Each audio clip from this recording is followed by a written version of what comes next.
అవటానికి అది చిన్న రాష్ట్రమే, కానీ పర్యాటకంగా ఆధ్యాత్మికంగా దేశంలోనే ప్రఖ్యాతిగాంచింది. 5 రాష్ట్రాల మినీ సార్వత్రిక సమరంలో నిలవటంతో మరింత పాపులర్ అయింది. రాష్ట్రంలో అధికారం నిలుపుకునేందుకు కాంగ్రెస్ అష్టకష్టాలు పడుతుండగా విజయం కోసం బీజేపీ సర్వశక్తులు ఒడ్డుతోంది. దేవభూమిగా పేరొందిన ఉత్తరాఖండ్లో తాజా రాజకీయ పరిస్థితులపై ఓ లుక్. ఉత్తరాఖండ్ అసెంబ్లీ ఎన్నికల ప్రచారంలో ఎప్పుడూ లేనంత వాడి వేడి ఈసారి కనిపిస్తున్నాయి.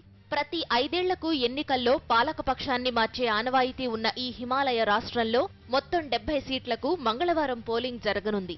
దాదాపు 76 లక్షల ఓటర్లు తమ ఓటు హక్కు వినియోగించుకోనున్నారు.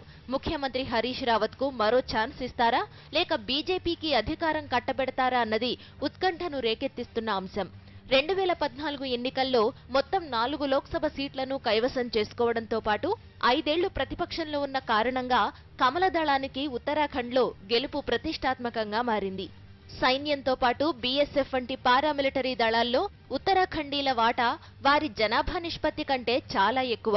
రాష్ట్రానికి చెందిన జవాన్లు, మాజీ జవాన్లు కలిసి మొత్తంగా 2.5 లక్షల మంది వరకు ఉన్నారు. ప్రస్తుత ఆర్మీ చీఫ్ బిపిన్ రావత్ కూడా ఉత్తరాఖండీయే. ఈ వర్గం మొగ్గు తమకే ఉందని కమలనాథులు బలంగా చెబుతున్నారు. 1 ర్యాంక్ 1 పెన్షన్ పథకం అమలు ఇక్కడ తమకు అక్కరకు వస్తుందని ఆశిస్తున్నారు. ప్రధాని మోదీ స్టార్ క్యాంపెయినర్ గా రాష్ట్రంలో వరుస ర్యాలీల్లో ప్రచారం చేస్తున్నారు. దేవభూమి పవిత్రతను కాపాడగలిగేది కాషాయ దళమేనంటున్న కమలనాథుల మాటలను ఉత్తరాఖండ్ ఓటర్లు ఎంతవరకు విశ్వసిస్తారో చూడాలి.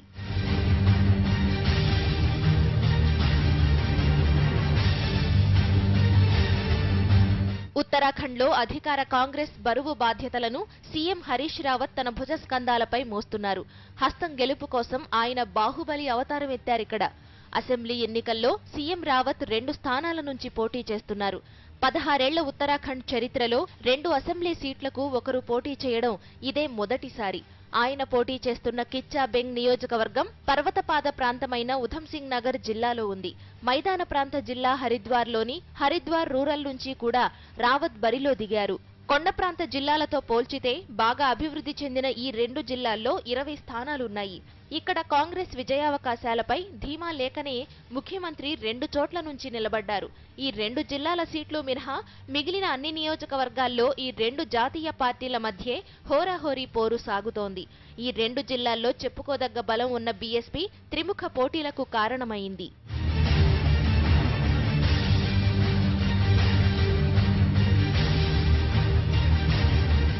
ఫిరాయింపులు బాగా జరగడంతో కాంగ్రెస్, బీజేపీ 2 బలంగా తిరుగుబాటును ఎదుర్కొంటున్నాయి. ఎన్నికల సమయంలో తలుపు తట్టిన ఫిరాయింపుదారులకు టికెట్లిచ్చి 2 పక్షాలు తిరుగుబాట్లకు అవకాశమిచ్చాయి. దాదాపు 18 స్థానాల్లో రెబల్స్ పార్టీలకు సవాల్ విసురుతున్నారు. కిందటి ఎన్నికల్లో కాంగ్రెస్ టికెట్పై అసెంబ్లీకి ఎన్నికైన మాజీ కాంగ్రెస్ సీఎం విజయ్ బహుగుణ సహా 12 మంది బీజేపీలో చేరడంతో వారిలో బహుగుణ మినహా అందరికీ బీజేపీ టికెట్లిచ్చింది.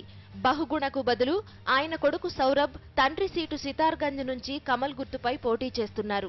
3 మాజీ బీజేపీ ఎమ్మెల్యేలు కాంగ్రెస్ తరపున పోటీ చేస్తుండగా మరో 3 ఇండిపెండెంట్లుగా రంగంలోకి దిగారు. ఇన్ని ట్విస్ట్ల మధ్య దేవభూమిలో ఎవరు పాగా వేస్తారో తెలియాలంటే మార్చి 11 వరకు ఆగాల్సిందే.